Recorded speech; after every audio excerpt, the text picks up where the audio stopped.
ಮಾಧ್ಯಮದ ಬಂಧುಗಳೇ ಹಾಗೂ ಎಲ್ಲ ಇಲ್ಲಿ ಬಂದಿರತಕ್ಕಂಥ ಎಲ್ಲ ದಲಿತ ಸಂಘಟನೆಗಳ ಮುಖಂಡರೇ, ಈಗಾಗಲೇ ನಮ್ಮವರೆಲ್ಲ ಕೂಡ ಮಾತಾಡಿದ್ದಾರೆ.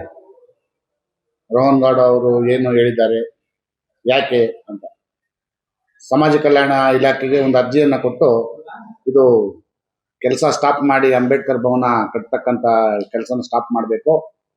ಇದು ಸ್ಟಾಪ್ ಆದ ಇದಕ್ಕೆ ಕೋರ್ಟು ಸ್ಟೇ ಇದೆ. ಇಲ್ಲಿ ನಾಳೆ ದಿವಸ ಅವ್ರ ಪರವಾಗಿ ಏನಾದ್ರೂ ಆದ್ರೆ ಇಲ್ಲಿ ಸಾರ್ವಜನಿಕರ ಹಣ ವೆಚ್ಚ ಪೋಲಾಗ್ತದೆ. ಆ ಕಾರಣಕ್ಕೆ ಅಂಬೇಡ್ಕರ್ ಭವನ ಕಟ್ಟಬಾರ್ದು ಅಂತ ಅವತ್ತು ಒಂದು ಅರ್ಜಿಯನ್ನ ಕೊಟ್ಟಿದ್ದಾನೆ. ಮತ್ತು ಸೋಷಿಯಲ್ ಮೀಡಿಯಾದಲ್ಲಿ ಕೂಡ ಏನೋ ಮಾತಾಡಿ ಅಪ್ಲೋಡ್ ಮಾಡಿದ್ದಾರೆ. ಅವರು ಇಲ್ಲಿ ಅದವರ ಹಕ್ಕು, ಯಾರು ಕೂಡ ಅವರ ಅಭಿಪ್ರಾಯವನ್ನ ಹೇಳೋದು ಅವರ ಹಕ್ಕು. ನಾನು ಈಗ ರೋಷನ್ ಗೌಡ್ರಿಗೆ ಹೇಳ್ತಾ ಇದ್ದೀನಿ ಮತ್ತು ಇಡೀ ಒಕ್ಕಲಿಗ ಸಮುದಾಯಕ್ಕೆ ನಾನು ಮನವಿ ಮಾಡ್ತಾ ಇದ್ದೀನಿ. ನಮಗೆ ಅಪಾರವಾದ ಗೌರವ ಇದೆ ಒಕ್ಕಲಿಗ ಸಮುದಾಯದ ಮೇಲೆ.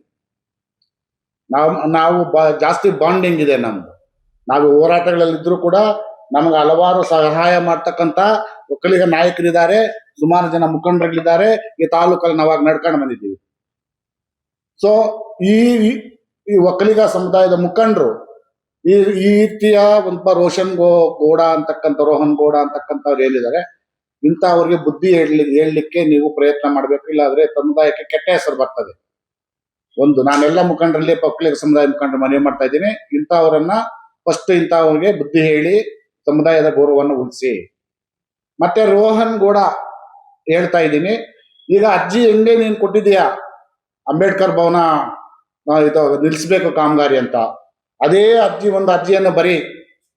ಎಲ್ಲಿ ನೀನು ಯಾರ ರಾಜೇಶ್, ಅದು ವಜ್ರಾಲ ರಾಜೇಶ್, ಎಲ್ಲಿ ಮಂಜೂರಾಗಿದೆ ಜಮೀನು ಅಂತ ರೆವಿನ್ಯೂ ಅಧಿಕಾರಿಗಳಿಗೆ ಒಂದು ಅರ್ಜಿ ಬರ್ದು ಕೊಡಪ್ಪ. ಬರೀ ಇವತ್ತೇ ಅರ್ಜಿ ಬರ್ದು ಇವತ್ತು ಕೊಡಿ. ಇವತ್ತು ಎಲ್ಲಿ ರಾಜೇಶ್ ಅವರ ಜಮೀನಿದೆ, ಈ ಜಮೀನನ್ನು ಹುಡುಕ್ ಕೊಡಿ. ಅವ್ರ ಡಾಕ್ಯುಮೆಂಟ್ ಮಂಜೂರಾಗಿರೋ ಡಾಕ್ಯುಮೆಂಟ್ ಹಾಕು. ಅವರಲ್ಲಿ ಇರ್ತಕ್ಕಂಥ ಏನು ಡಾಕ್ಯುಮೆಂಟ್ ಇದೆ ಡಾಕ್ಯುಮೆಂಟ್ ಅನ್ನು ಪ್ರೊಡ್ಯೂಸ್ ಮಾಡು. ನೀನು ಜಮೀನನ್ನು ಹುಡ್ಕೊಳ್ತಕ್ಕಂಥವ್ರು ಯಾರು?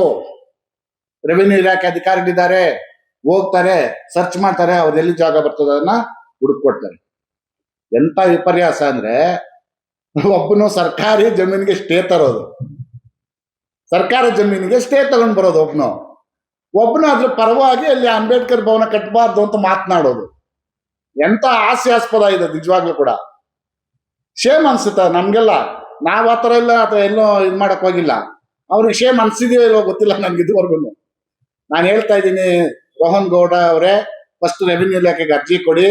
ನಿಮ್ಮ ರಾಜೇಶ್ ಅವರ ಜಮೀನನ್ನ ಎಲ್ಲಿ ಬರ್ತದೆ ಅಲ್ಲಿ ಉಳಿಸ್ಕೊಡ್ತಾರೆ.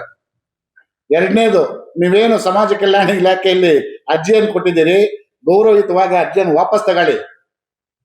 ಇಲ್ಲಾಂದ್ರೆ ನಮ್ಮ ಇವುಗಳು ಹೇಳ್ದಂಗೆ ಕಾನೂನು ಬೇರೆ ತರ ನಿಮ್ಮ ಮೇಲೆ ಕಾನೂನಾತ್ಮಕವಾದ ಏನಿದ್ ಮಾಡ್ಬೇಕು ಅಂತ ಆಮೇಲೆ ನಾವು ಯೋಚನೆ ಮಾಡ್ತೀವಿ.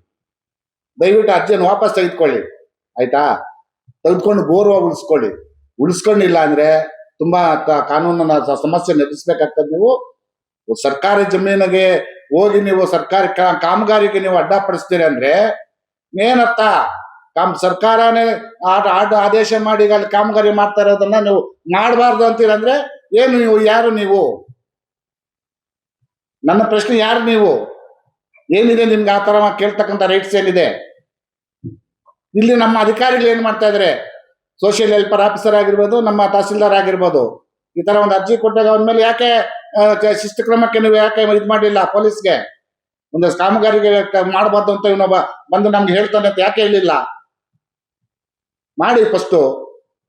ಇಲ್ಲಾಂದ್ರೆ ನಾವೆಲ್ಲ ಕೂಡ ಹೋರಾಟ ಮಾಡ್ಬೇಕಾಗ್ತದೆ. ಹೋರಾಟ ಮಾಡಿ ಅದ್ಮೇಲೆ ಏನು ಕಾನೂನು ಇದು ಮಾಡ್ಬೇಕಾಗ್ತದೆ ಅದೆಲ್ಲ ಕೂಡ ನಾವು ಮಾಡ್ತೀವಿ ಅಂತ ಮಾತಾಡ್ತಾ ನನಗೆ ಮಾತಾಡೋಕೆ ಅವಕಾಶ ಕೊಟ್ಟ ಎಲ್ರಿಗೂ ಜೈ ಭೀಮ್ ಅಂದಿದ್ದೀನಿ.